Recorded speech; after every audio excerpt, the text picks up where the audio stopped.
Oke, halo guys, kembali lagi bersamaku. Jadi, pada video kali ini, sekaligus sebagai video terakhir di series sorting, jadi pada video kali ini kita akan melanjutkan pembahasan kita tentang quicksort. Nah, di video ini kita akan bahas untuk implementasinya dengan menggunakan bahasa pemrograman C++. Oke, gimana caranya? Langsung saja kalian buka IDE kalian masing-masing. Di sini aku sudah buka dan juga sudah buat file barunya beserta dengan struktur dasar dari C++. Oke, jadi apa yang akan kita buat pertama? Tentu saja untuk datanya. Data yang berbentuk array ya. Jadi kita akan buat di sini. Nah, di sini misalnya data, lalu misalnya panjangnya itu 10 aja. Oke, di sini aku inputin data itu manual ya. Jadi nggak input dari user. Misalnya berapa ya? Segini mungkin. Oke, 103, 4, 10, 20, 5, lagi saat terakhir misalnya 90. Oke, udah nih. Sekarang langkah selanjutnya, aku mau membuat variabel untuk menyimpan panjang datanya. Seperti biasa, pakai size of, lalu data dibagi dengan size of pointer dari si data. Nah, setelah ini aku mau menampilkan data ini. Jadi data yang belum diurutkan. Data yang belum diurutkan atau data belum diurutkan.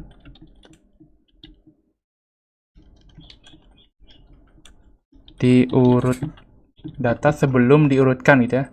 Sebelum diurutkan. Oke. Kita kasih enter. Sekarang kita looping datanya dengan for seperti biasa. Kita pakai ini kurang dari size, i-nya di increment. Kita tampilkan datanya. Data yang index ke i itu kita gabungin dengan spasi dan titik koma. Lalu kita coba enter 2 kali lah ya.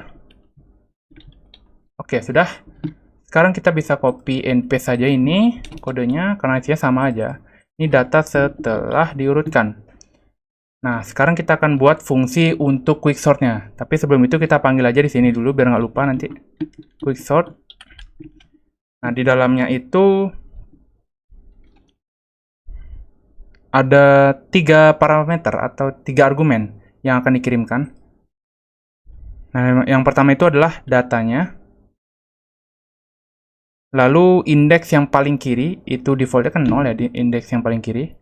Dan indeks yang paling kanan. Cara ngambilnya ada tinggal size minus 1. Oke, ini indeks yang paling kanan. Oke, sekarang kita akan buat fungsinya di sini.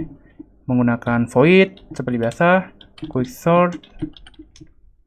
Lalu yang pertama itu parameter adalah data yang bentuknya itu array dan indeks kiri dan indeks yang paling kanan.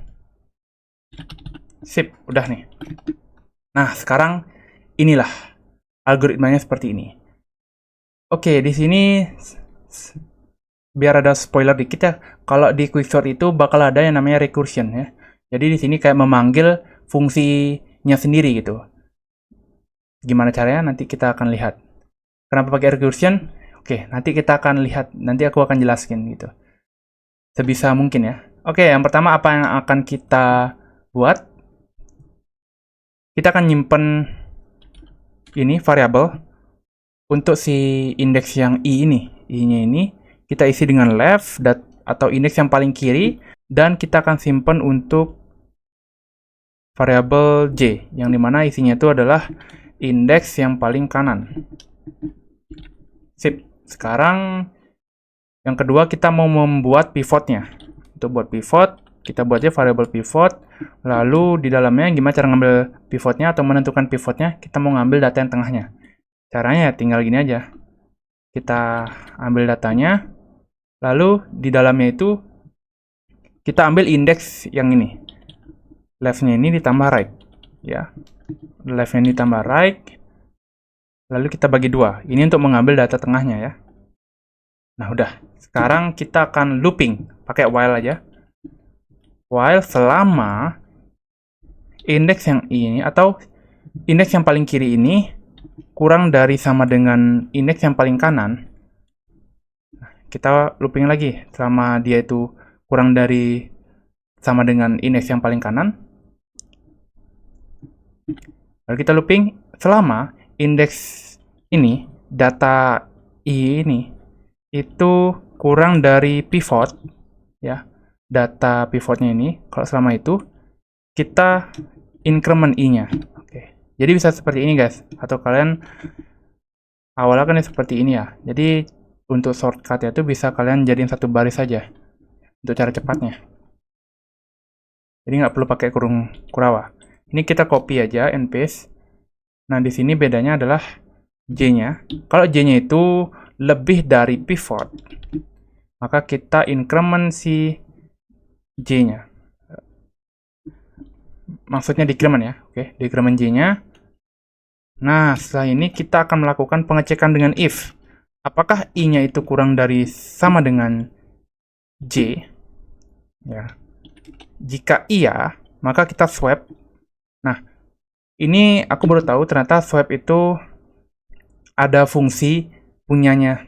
Oke, ini aku baru tahu ternyata di C++ itu ada fungsi namanya swap untuk menukar elemennya. Jadi bisa kita manfaatkan lah ya, selama masih ada itu. Oke, jadi kita akan tukar data I-nya itu dengan data yang indeks ke J, atau yang data kiri, data indeks yang paling kiri dan data indeks yang paling kanan kita tukar. Nah, setelah itu kita akan increment I dan decrement J. Nah, kurang lebih seperti ini.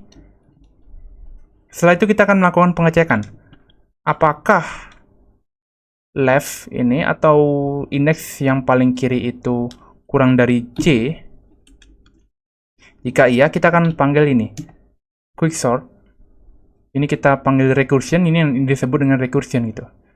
Nah, kita panggil datanya, kita kirimkan datanya, lalu indeks yang paling kiri, left, dan indeks yang paling kanan. Ini J ya, bukan right. Lalu, ini kita copy aja. Kita lakukan pengecekan lagi. Kalau yang ternyata I-nya itu kurang dari si right, indeksnya itu kurang dari si indeks yang paling kanan, maka kita paste aja dan ganti yang ini. Ini jadi si I dan ini harusnya right. Oke, kurang lebih seperti ini untuk algoritma dari quicksort. Mungkin terlihat sedikit ya, cuman ini agak susah untuk dipahami guys. Serius, ini kenapa bisa seperti ini? Oke, mungkin aku akan jelasin nanti secara sekilas saja. Dan inti-intinya aja, jadi nggak jelasin dari awal banget. Nanti kalian tambah bingung itu, aku juga bingung jelasinnya. Oke, jadi langsung saja kita coba run dulu sebelum kita masuk ke pembahasan. Oke, ini udah mau nih. Data sebelum diurutkan dan data setelah diurutkan 5, 10, 12, 20, 23, 54, 76, 90, 98, 103. Udah mau nih untuk quicksortnya. Oke, jadi coba aku jelasin dari sini deh, dari fungsi quicksortnya ini. Oke, pertama kita akan lihat ini parameternya, kenapa ada 3 gini dan kenapa harus ngirim left dan right-nya.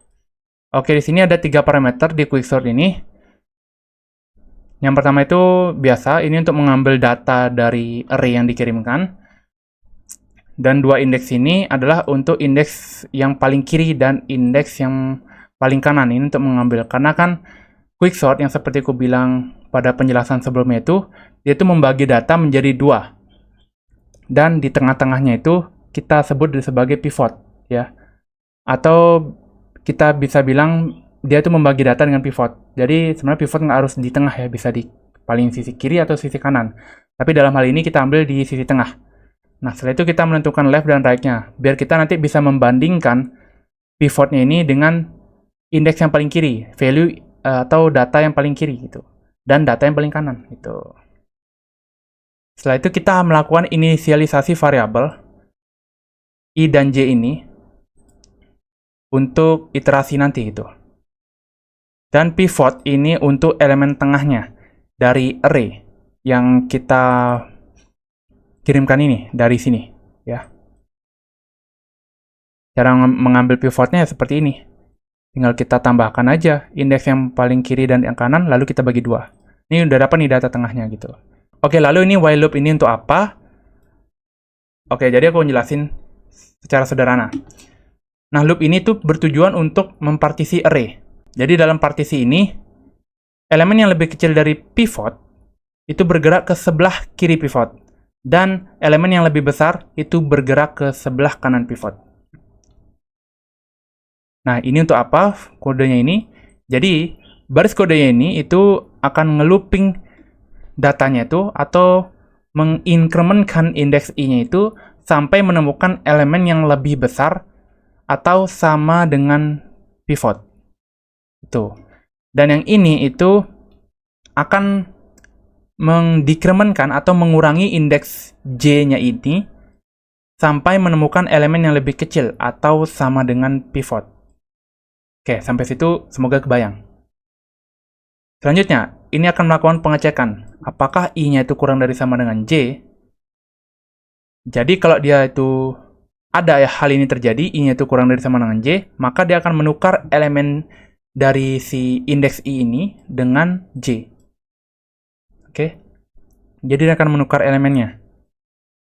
Oke, jadi i-nya biar gampang. I itu adalah sisi paling kirinya, dan j itu sisi paling kanan si data. Sisi paling kiri itu yang ini gitu, sisi paling kanan yang ini. Simpelnya seperti itu ya. Jadi biar nggak bingung kenapa bilang i, bilang j gitu. Nah, setelah itu dia akan dilakukan increment lagi untuk i-nya dan decrement lagi untuk j-nya. Dan yang terakhir nih, ini kita pakai recursion nih. Jadi recursion ini tujuannya untuk apa?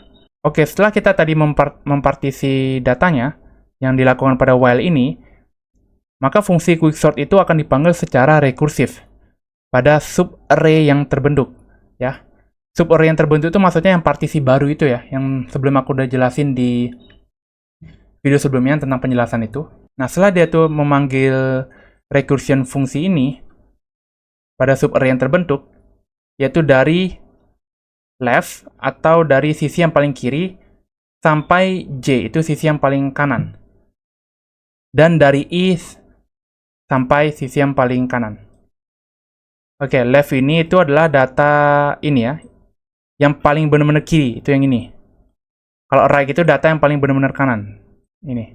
Oke. Kalau yang j itu data yang kanan, yang setelah kita melakukan iterasi seperti ini. Ya, jadi beda ya. Kalau yang ini adalah data yang paling kiri juga, tapi setelah kita melakukan iterasi seperti ini. Oke, kurang lebih seperti itu. Semoga bisa dipahami. Kalau tidak paham, kalian bisa tanya ChatGPT. Jadi seperti yang aku bilang, video sebelumnya aku sempat bilang, kalau misalnya kalian belum paham, kalian tinggal copy semua kodenya ini dan paste di ChatGPT. Jadi suruh ChatGPT menjelaskan. Aku biasanya senang begitu soalnya. Jadi untuk bisa memahami lagi lebih dalam itu tentang kode yang aku buat. Jadi bisa tanya ke AI. Jadi AI itu nggak selamanya buruk. Jadi bisa kita manfaatkan untuk pengembangan kita. Oke, jadi sekian dulu untuk penjelasanku tentang quicksort. Semoga dapat dipahami. Oke, jujur ini memang cukup sulit untuk dijelaskan, tapi sebisa mungkin dengan pemahamanku aku akan menjelaskan dengan sedetail mungkin. Oke, jadi itu dia untuk penjelasan singkatku ya tentang quicksort. Ini juga sebagai video terakhir dari series sorting. Di video selanjutnya kita akan mulai masuk ke series baru. Oke, yaitu akan kalian lihat di video selanjutnya. Jadi, sisa 3 materi lagi yang belum kita bahas, yaitu tentang stack, queue, dan tentang tree. Nah, untuk ketiga itu akan kita bahas di series berikutnya. Jadi, see you in the next video.